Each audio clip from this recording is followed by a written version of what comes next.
بسم اللہ الرحمن الرحیم۔ جادو کیا چیز ہے، یہ اکثر لوگ پوچھتے ہیں۔ اس کی بہت سے تعریفات ہیں۔ ایک بزرگ کی تعریف جو انہوں نے کی مجھے بہت پسند آئی، انہوں نے بہت مختصر تعریف کی۔ حضرت ابن فارس رحمۃ اللہ تعالی علیہ اپنی کتاب المصباح المنبر، اس میں جادو کے بہت آسان سے تعریف کرتے ہیں۔ وہ کہتے ہیں کہ جادو وہ عمل ہے جو باطل کو حق بیان کرے۔ تو قرآن کریم میں اللہ تبارک و تعالیٰ کیا فرماتے ہیں؟ وَقُلْ جَاءَ الْحَقُّ وَزَهَقَ الْبَاطِلُ إِنَّ الْبَاطِلَ كَانَ زَهُوقًا۔ باطل تو باطل ہے، وہ کبھی بھی حق پہ غالب نہیں آ سکتا اور حق ہمیشہ غالب ہی رہے گا۔ آپ دیکھو کہ موسیٰ علیہ السلام کے زمانے میں، موسیٰ علیہ السلام تو اللہ کے پیغمبر تھے اور رسول تھے، فرعون نے اس کے مقابلے میں جادوگروں کو لا کے کھڑا کر دیا۔ اور جادوگروں کو کس نے لایا کہ آؤ تم اس کا مقابلہ کرو؟ تو یہاں پر حق کون؟ موسیٰ علیہ السلام جو کہ اللہ کے نبی تھے، اور باطل جو فرعون اور اس کے سارے جادوگر۔ ان جادوگروں نے جب موسیٰ علیہ السلام آئے اور سارے جادوگر وہاں اکٹھے ہوئے تو فرعون نے اللہ کے نبی موسیٰ علیہ السلام سے فرمایا، اگر تم اللہ کے نبی ہو، تم اپنے آپ کو حق سمجھتے ہو، تو لو پھر ان کا مقابلہ کرو۔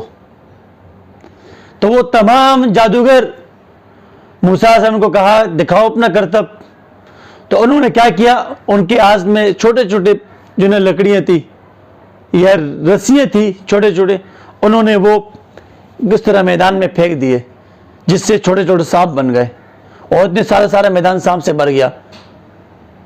موسیٰ علیہ السلام نے ان کو دیکھا تو اس وقت اللہ تبارک و تعالی نے وحی کے ذریعے موسیٰ علیہ السلام کو پیغام بھیجا کہ آپ کے ہاتھ میں جو عصا ہے، جو ڈنڈا ہے، آپ اس کو بھی پھینک دو۔ جب موسیٰ علیہ السلام نے اس عصا کو پھینکا تو اس سے بہت بڑا اژدہا بن گیا، اور اس اژدہا نے اور چھوٹے چھوٹے جتنے سانپ بنے ہوئے تھے اور سب کو نگال لیا، کھا لیا، ختم۔ تو وہاں پر کیا ہوا؟ باطل مغلوب ہوا اور حق کو اللہ تبارک و تعالی نے غالب کیا۔ اور یہ منظر جب ان جادوگروں نے دیکھا تو وہ کہ تمام کے تمام جادوگر ایمان لے کے آئے، اور موسیٰ علیہ السلام کے ہاتھ پر انہوں نے کلمہ پڑھا، اللہ اور اس رسول پہ انہوں نے ایمان لایا۔ تو انہوں نے ایمان کیوں لایا؟ تو مفسرین یہاں پر بیان کرتے ہیں کہ جادوگروں نے جو رسیوں سے سانپ بنائے تھے وہ تو ان کا علم تھا، اگرچہ باطل علم تھا، جادو تھا، اس ذریعے سے انہوں نے اس سانپ لکڑیوں سے یا رسیوں سے سانپ بنائے۔ لیکن جو اللہ کے نبی نے عصا سے اژدہا بنایا، یہ کیسا ممکن ہے؟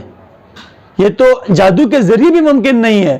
تو معلوم ہوا کہ حق تو حق ہے، باطل کچھ بھی کر لے، چاہے علم کے ذریعے کرے، باطنی علم کے ذریعے کرے، لیکن اس کے مقابلے میں حق وہ حق ہے۔ اللہ تبارک و تعالی حق کو ہمیشہ غالب رکھتا ہے، باطل جتنا بھی عروج پکڑے۔ اب میں نے جو تعریف آپ کے سامنے بیان کی جادو کی، وہ یہی ہے کہ باطل اس کو حق بیان کرتا ہے، اور حق کی صورت میں اس کو جب تعریف کو کہتے ہیں جادو یہ ہے۔ پھر یہ نہیں، جادو کے ذریعے ممکن ہے، جس طرح ان جادوگروں نے کیا کیا، اس لکڑیوں سے یا اس رسیوں سے سانپ بنائے، اسی طرح جادو کے ذریعے آپ کو بیمار بھی کیا جا سکتا ہے، جادو کے ذریعے آپ کے کام کو بھی بند کیا جا سکتا ہے، جادو کے ذریعے آپ کے رشتے بھی بند کیے جا سکتے ہیں، جادو کے ذریعے آپ کی اولاد کی بندش بھی ہو سکتی ہے۔ یہ سب جادو کے ذریعے ممکن ہے، لیکن اس کے مقابلے میں حق اس کا علاج بھی بتاتا ہے۔ اس لیے قرآن میں اللہ تبارک و تعالی کیا فرماتے ہیں؟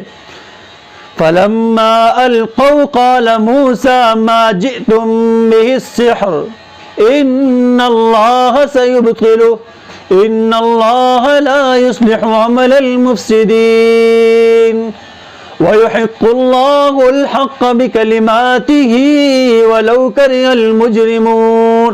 چاہے وہ جتنے بڑے بڑے کرتب دکھائے، لیکن ان کے وہ کرتب، ان کا وہ علم، ان کا وہ جادو، وہ ایک دھوکہ ہے اور وہ ہمیشہ مغلوب ہی رہے گا.